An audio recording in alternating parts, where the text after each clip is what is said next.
சந்தித்திருக்கிறது. அப்ப நம்ம அந்த காரியங்களுக்குள்ள போணும். அப்பதான் அந்த அந்த சத்தியம், கிருபையும் ஒண்ணா நமக்குள்ள பேசப்படும்போது தான். ஏன்னா, சத்தியமும் கிருபையும் ஒண்ணும் இல்லாம ஒண்ணு இருக்காது. சத்தியம் நமக்குள்ள வருதுன்னா, கிருபையும் சேர்ந்தே வருது.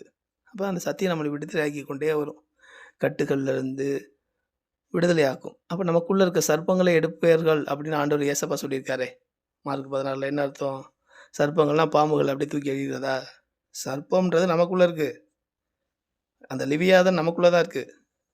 அதாவது சுபாவங்கள் தான் உலகத்தின் சுபாவங்கள். மூர்க்கம், பொறாமை, கசப்பு, வைராக்கியம், இச்சை, முறுமுறுப்பு, அ தூஷணம். இந்த சர்ப்பத்தை எடுக்கும். எது? சத்தியம். சத்தியத்தை அறிவீர்கள். சத்தியம் உங்களை என்ன செய்யும்? விடுதலையாக்கும். குமாரன் விடுதலையாக்கினால் மெய்யாவே விடுதலையாவீர்கள். பரிசுத்த ஆவி எங்க உண்டு, அங்க விடுதலை உண்டு. இதெல்லாம் ஒரே காரியத்த தான் சொல்லுது. ஏன்னா, ஆவியானவர் வரும்பொழுது வல்லமையும், வார்த்தையும் கலந்து வருது.